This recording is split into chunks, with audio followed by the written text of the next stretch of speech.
Hi guys, I'm back. Yeah, it wasn't a bite, it was a bite, but completely stripped. Oh, completely stripped. My hook was clean. So with these fish out there, or it could be crabs. It's one or the other. Excuse my runny nose, you've got a fish smelling under my nose now. Now, as I said, I got 4 rods out. I got 4 pennel rigs going. I haven't put my double pennel rig out. I don't know why I haven't put it out, but I just couldn't be. I think I just couldn't be bothered to do it. But that water, when I bring them leads in, I hold one of them leads. They are bloody freezing. It just shows you how cold it is out there. It amazes me how fish can swim in that. It's that cold. I'm trying to get in from out the bloody drizzle. But we got, I said we're going to have rain all day today. Well, showers every now and again like that. So, hey ho, let's get used to it. Now, the wind has dropped a touch. So my rods are not bouncing around like bloody a cat on a hot tin roof. They're like a, you know, they're just nice. I got 2 facing over that way, and I got 2 facing that way. I got 1 in front. Out of the small 2, I've got 1 in front of me, same as the big one. Then I've got 1 to the left of me, and the small one I got 1 to the right of me. So. Hopefully one of them will go. And I'll get a bite and I can show you my fish. I'm still getting bloody dripped on. Oh God. As I said, I'm determined to keep warm today.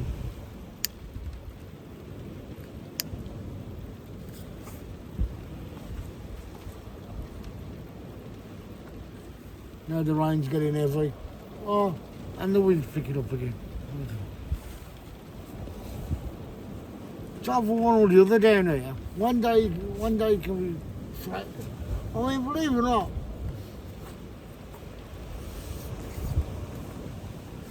the sea isn't that bad. You know, you're expecting big waves coming in, but there's not. As I said, it's coming from right to left.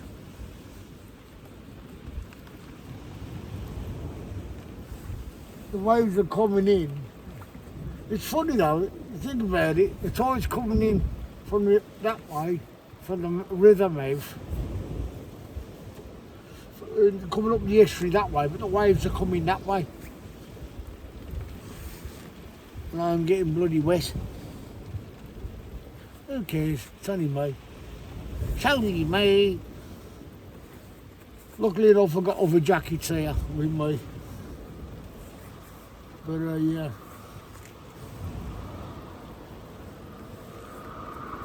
I've got one of them roadie jackets, you know, for the work on the roads.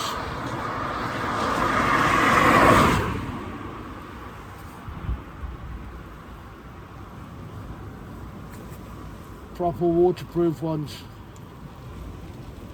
Oh, there's a foot that clips in there. Oh. Oh no good, they don't bloody clip back. Yeah, so of course, as I said, apart from trying to keep dry,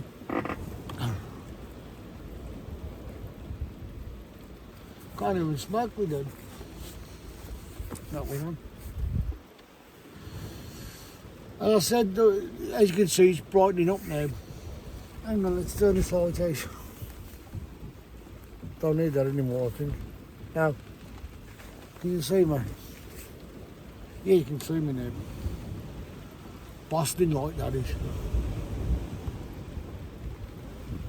Yeah, you get this off Amazon.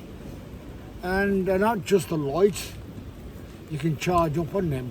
And it's got 60 hours of charge, 60 hours of light, which is good. And I'm moving around a bit. That's it, I'm not getting wet now. Because I've had to stick him inside my car. Because as the wind's blowing a little bit this way, it's coming that way and still coming from behind me. And I want to try and keep as dry as I can. What I am going to do next time is get like a little shelf that comes, you know, a little canopy that comes out a bit here. Can easily clip it on there, no problem. That's me. But yeah, I'm enjoying today because I am not freezing. As you can see, I'm well wrapped up. All you can see is clothes and a little head and a little beard sticking out. Look like a little gnome. But hey ho, that's me. Up the water's running down, let's move the boat out the way. Yeah, I've fished there many a time.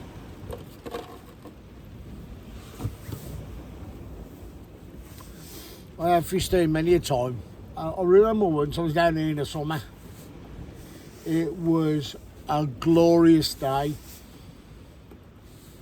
It was that warm, it was that hot down here, the sun was splitting the stones. And then we had, for some unknown reason, we had a shower just come straight across. And one of them summer showers, like, yeah, come straight across. And all I was in was my shorts and a t-shirt.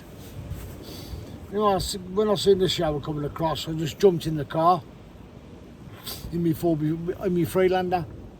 I jumped in the back, because it had a side opening door. But what I used to do with that, I used to have an umbrella, and I used to stick it in me in the back here. And I stood underneath this fishing umbrella I had. And of course, I'm underneath it, shower goes past, and you should have seen the steam, because the road was that hot. You should have seen the steam coming up. Oh, it was fantastic, it was lovely, it was. I'll put that glove back on there. Now I'll finish my fag. So of course, you know, one of them. I mean, like you see this bloke, oh, that was a gust of wind. Both rods went way. I think it's about 7 o'clock, coming up to 7 o'clock now. I haven't checked my time. So I didn't in my pocket watch with my. And this here, at the moment, where I'm sitting,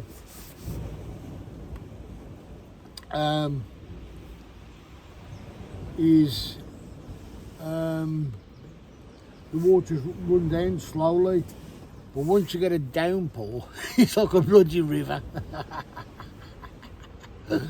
Oh, it's great stuff. But yeah, people said to me, why do you enjoy fishing so much?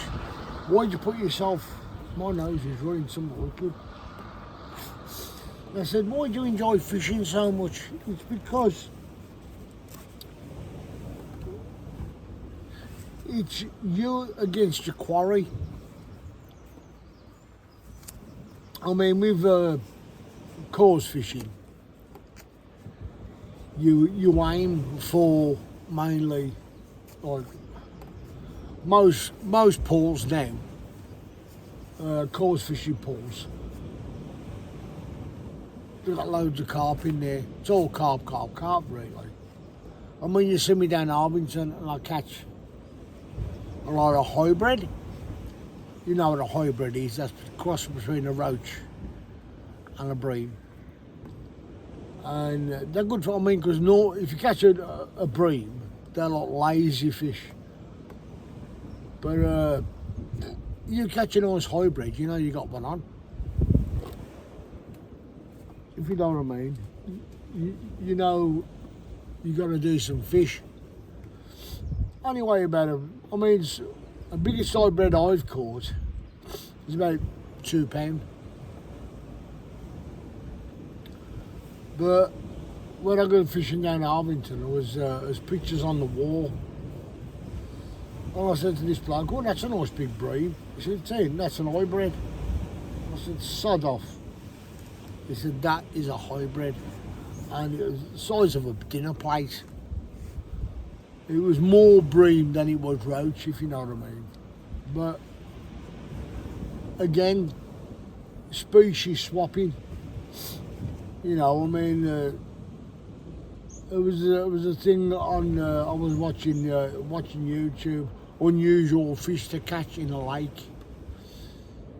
Over in France, a bloke caught a 34-pound goldfish. It was a goldfish, yeah, and it was female, and of course the fish is called orange because it's a goldfish, yeah, but it was massive. I've never seen a goldfish like that in my life. Because the goldfish is a part of the carp family.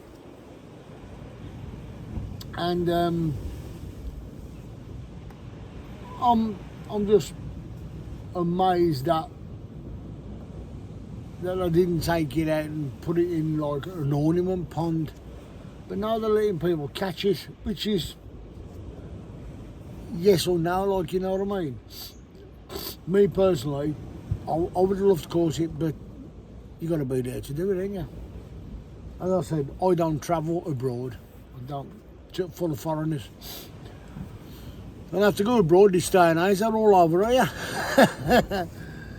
So, whoa, whoops. It was going fast. Yeah, so, of course, I've got 3 panel rigs out. I forgot what the other rig's called now. I don't know the name of it is. I just set it up. Oh, it's a dropper. I didn't put the link on it, or it come off. And I was watching this chap as well doing a breakaway lead, and I thought it's a pretty good idea, that is. But he was fishing down at he was fishing, where was it now? Porlock Weir. But he said when he walked across the little narrow bridge and you got your cottages the other side, I thought he would have walked there because to me it looks deeper there, but I didn't realise there's no tide.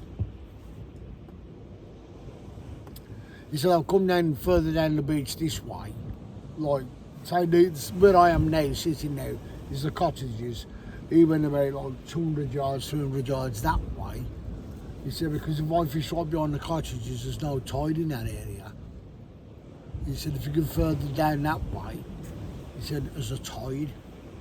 And he was after Smoothhound. And he caught 1 or 2. He caught 1 smoothhound and 2 dogfish. And he was quite happy with that. And I said, us fishermen, we will go out and we will sit for hours and hours and hours. I've been on lakes and I've been there and I've been fishing all day and haven't caught anything. But there's people around me catching, so what was I doing wrong? Turning up was one. No, I think, well, if they're fishing and they're catching fish, we're all using the same type of bait, but what am I doing something different to what they're doing? Now, sometimes when you can go on certain lakes or rivers, If you don't constantly feed, you're not going to have the fish there, are you? Throw a handful in like every half hour. Oh, throw a handful in. Now that's why I do a lot of method feeding, is because I know my bait's out there. And what I've started to do as I've got older now, and more wiser to it, is very rare I clip my line down, if you know what I mean. I very rarely clip off, as I call it, when I'm course fishing or if I'm doing method feeder. Very rare I clip down. Black-headed gulls there, that's nice. And you know, I think to myself, why should I clip down? If I get a bite, I'll let it, you know, I'll let my spool loose enough. So if I do get a decent fish, it will just free run. You know, if I hit into it and it goes bang, bang, bang, bang, and it suddenly starts zooming off, at least, excuse me, at least I know. But what I'm going to do, I'm going to put, when I go fishing, when I use me, I was going to say my sea boat then, my bait boat, what I'm going to do is that when I send the bait boat out and I'll just have my bait boat staying there, I'm going to get a bit of line and just tie it round like a slip knot line now, but you can push up and down, yeah. Just put a bit of line on so I can send my bait boat out, and as soon as that line gets to a certain on my line, tie it on, yeah. So I think, right, every time that distance drop it, that distance drop it. That's the way I look at it. Or I could probably that be the only time I'll clip down. That might be the best way. The only time I clip down is when clip it and send it out. But then again, if I get a carp on and it runs, it's just going to stay on the clip. No, I'll forget. I'll scratch that one off the menu. What I will do, as I said, I'll put that little bit of line on, and I'll show you what I mean when I do it, because then I know the distance where it needs to be every time. And because what I'll do, because you know there's two buckets, there's two little tubs on the back, they both individually pop up. You can pop one and then pop the other one. But what I'm going to do, I'm going to put all my bait in one, with my rig of course. Put my rig in first, then put my bait on top of that. Flick it and let that drop. Then I'm going to turn the boat about, say I'm fishing dead in front of me, and I've got two rods. What I will do, I will drop one slightly to the right and then do an arc of about 10 foot away from the first one I dropped, then drop that one. So I'll be virtually the same distance out. And then what I will do is then hope for the best. But what I will do as well, you all got to see me use Optronics. I'm not very good with Optronics. I don't like them. But I did buy some off Amazon. You can just stick on your rod, and what you do, it's like a little circle, and once you get a bite, it goes, and they're bloody loud. Didn't realise they were that loud. But yeah, I'm up to try anything this year, and as I said, I'm showing you sea fishing.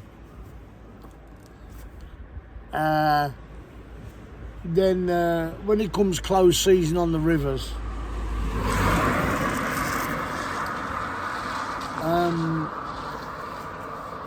I will then go fly fishing.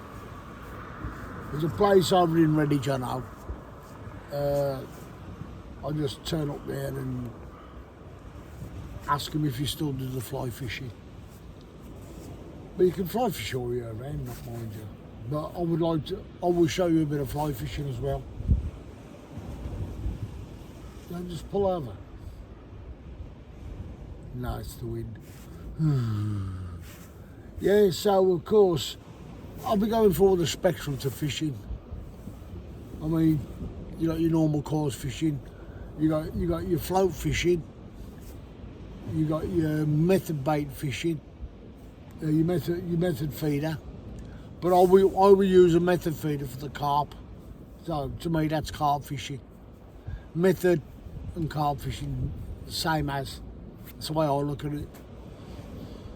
I'm not going to put boilies or anything on me hook. What I'm going to put on, I don't see the reason for boilies, to be honest.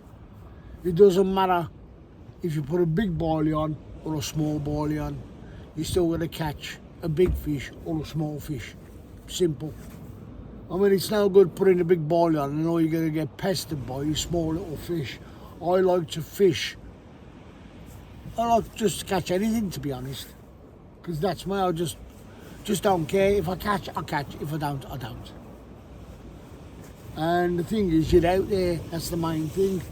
But as I said, and also I will show you some more pike fishing. I will show you your lure fishing.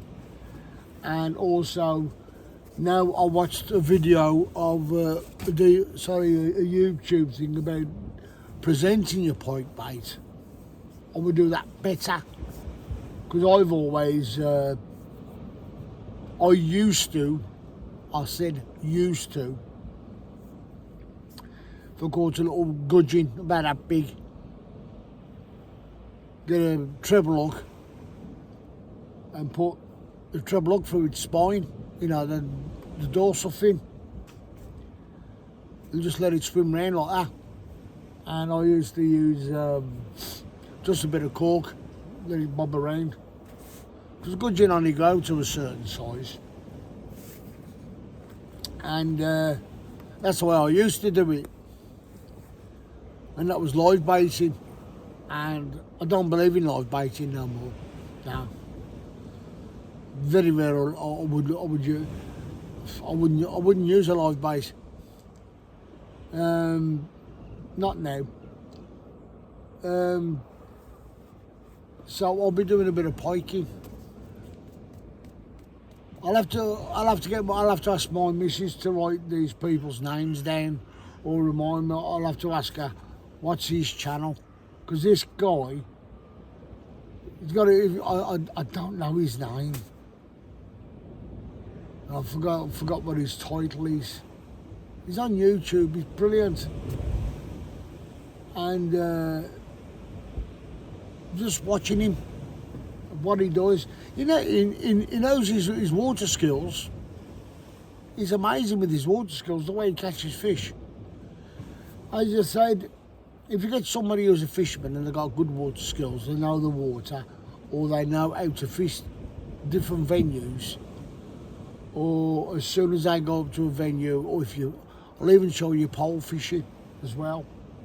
How to use your cup, how to use little bits and this, that and the other. But I only bought a pole to do competition fishing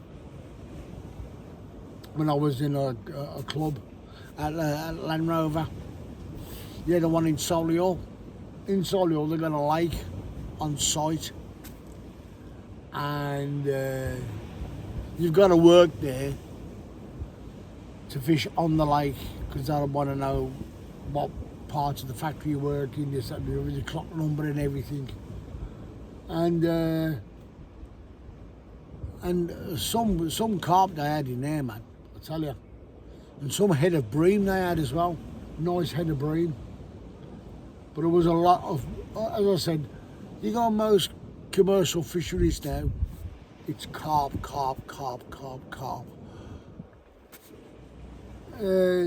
As I said, you might get your smidgen of a shoal roach, or hybrids, now and again a proper bream.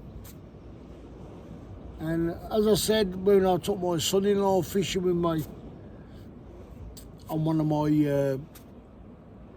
of my segments, he had never, ever caught a barbel. And it was I mean, we were only there 10 minutes. As I was, opening we both got set up, ready to fish. And he said, how do I do this? I said, I asked him if he was using a method feeder. He wasn't. He was using a cage feeder. So anyway, he's cast it out while I'm just turning on to mention, this is my milk. Within 5 minutes, he caught a fish. And it was his first ever barbel. And he looked at it and he said, that is gorgeous. I said, I know it is, that's a proper barbel. That's really nice. I said, but the best barbel to catch is in a river. Because those if you're a coarse fisherman as well as a sea fisherman, you know yourself, when you catch a barbel in a river, you've got a bloody fight on your hands. Yeah. You have got such a fight on your hands. Right guys, I'm going to cut you loose for a bit. I'm going to change my bait on all 4 rods. Get back to you if there's any action. Okay boys, catch you later. Bye.